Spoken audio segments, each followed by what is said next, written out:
Penguin Random House Audio presents The Pumpkin Plan, a simple strategy to grow a remarkable business in any field. This is the author, Mike Michalowicz, and yes, I'm reading my own frickin' book. And I want to give you a little bit of a heads up before we get started. I am passionate about this subject. I want your entrepreneurial success in the worst way. And selfishly, it speaks to my life's mission. I am on a mission to eradicate entrepreneurial poverty. We share this journey together. My job is to serve you, to teach you, to give you the recipe. Your job is to cook it up. So let's get ready to do this together. And by the way, there will be a few profanities in this book. If that offends you, I apologize. And right now I want to tell you it's coming. So maybe you want to get a refund for this book. It won't offend me. I don't want to offend you.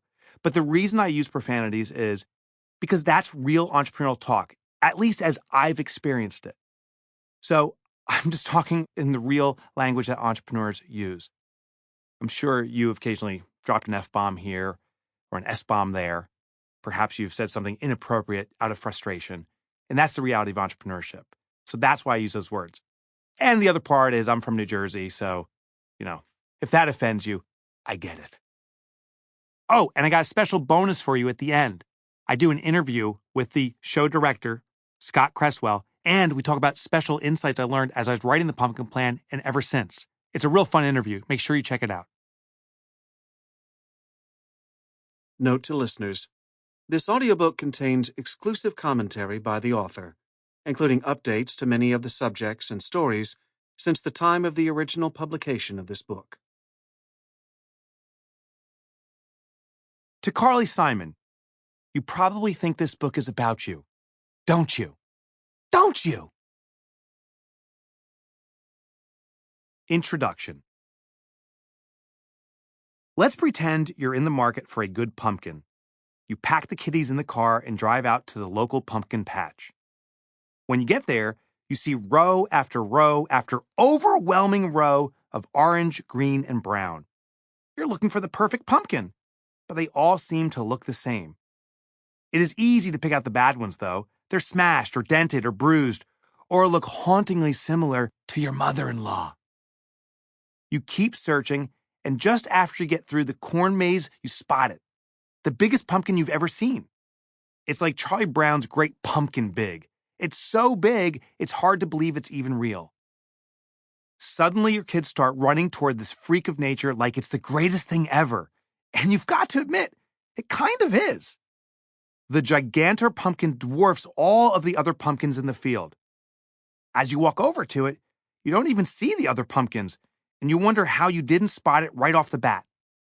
Although it's surrounded by red tape and signs saying, prize-winning pumpkin not for sale, your kids are begging you to buy it. Please, it's the only pumpkin we want. You walk around it, marveling at its size and its remarkableness. You get out your phone and take pictures of your kids standing next to it, and text your friends, telling them they have to come see the most awesome, gigantic pumpkin in the world. Like a magnet, the pumpkin draws a continuous stream of other people too. They pass by the other smaller pumpkins, their eyes glued to the orange wonder before them. The bald guy says, "How is this even possible?" The buttoned-up woman says, "It's clearly a genetic mutation." The wide-eyed grade school boy says, "The farmer must have some super secret veggie vitamins or something." And the dazed and confused teenager says, "Dude, it looks like Jabba the Hutt knocked up a basketball." There is something absolutely irresistible, something magnetic about being the extreme. Be it the strongest or the fastest or the most unique. The farmer with the most extraordinary pumpkin in the field wins every single time. The same is true for entrepreneurs. Yet most entrepreneurs work their tails off, only to end up with small, ordinary, unremarkable pumpkins. Compared to the giant pumpkin, the companies these struggling entrepreneurs grow are insignificant.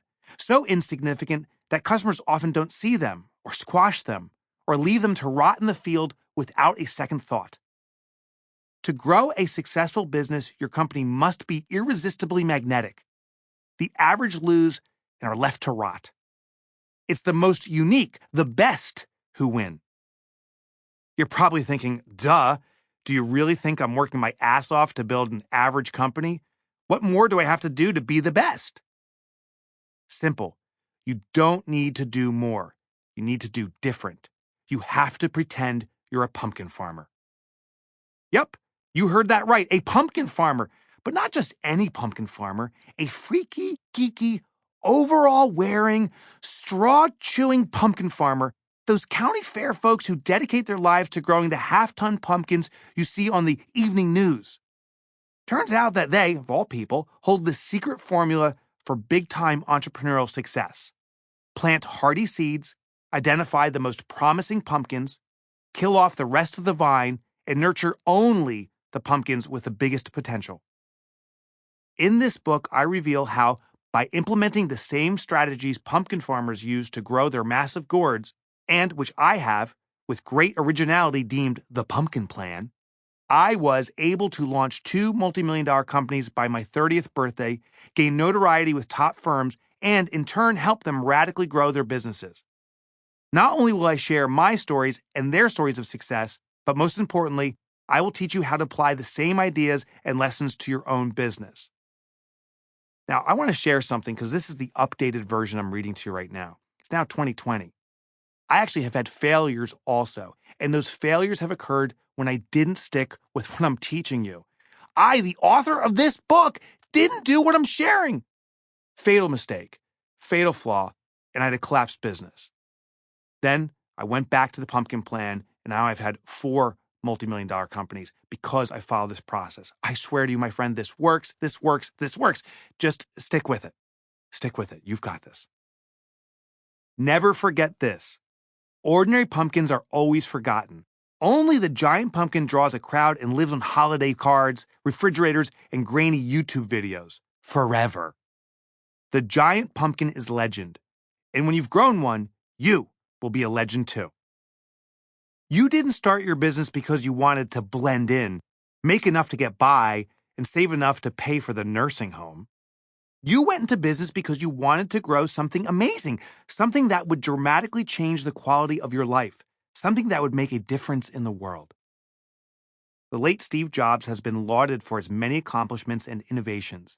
There's no doubt that Apple is one of the truly remarkable companies on the planet, thanks in large part to his vision. But his contributions go beyond innovation. At the time of Jobs' death, Apple employed almost 47,000 people, hired thousands of subcontractors, and, by necessity or association, inspired countless entrepreneurs to create businesses that served Apple and its customers. This is a huge contribution to our culture, one that goes way beyond how we listen to music or communicate with the world. Now that's legend. I want to share a little side story. I did some research on Apple computers after I wrote the Pumpkin Plan and found a fascinating story about Steve Jobs and becoming the best. He exploited a personal oddity. It's funny, often us as children, when we're in kindergarten or whatever it is, we don't know the rules, the social norms. We behave the way we want to behave. But very quickly, society tells us to comply. Your friends say you got to dress like us or you're not cool. Your teacher says you must color in the lines or you'll get a failing grade. Well, Steve Jobs had this oddity that he actually embraced as an adult. Now, you got to Google this. Don't do it now. You're listening to the book after all. You're probably driving. But I'll tell you this. Google this later. Google Steve Jobs phobia. Steve Jobs had a phobia of buttons. Of buttons! You want to know why he wore that turtleneck shirt? He was afraid of buttons. And he didn't wear button-fly jeans, if you know what I'm talking about. Steve Jobs' phobia of buttons made them a prolific company because they became innovators of blending technology with art. Steve's maniacal focus on removing buttons triggered the Apple product line, where the iPhone initially had one embedded button and then no buttons. The iPad, one embedded button. They were all because Steve Jobs wanted to get rid of the buttons. And an Apple mouse, button-free. That's like unheard of. If you look at a Microsoft mouse, like if you want to compete with that, you got to have like a glove for your mouse and like a foot pump, for God's sake. Steve Jobs embraced his uniqueness. If you want to be the best, amplify your uniqueness. And you're going to discover how in just a little bit as we continue to read the book together. All right, let's get back into the book.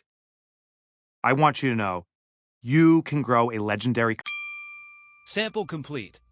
Ready to continue?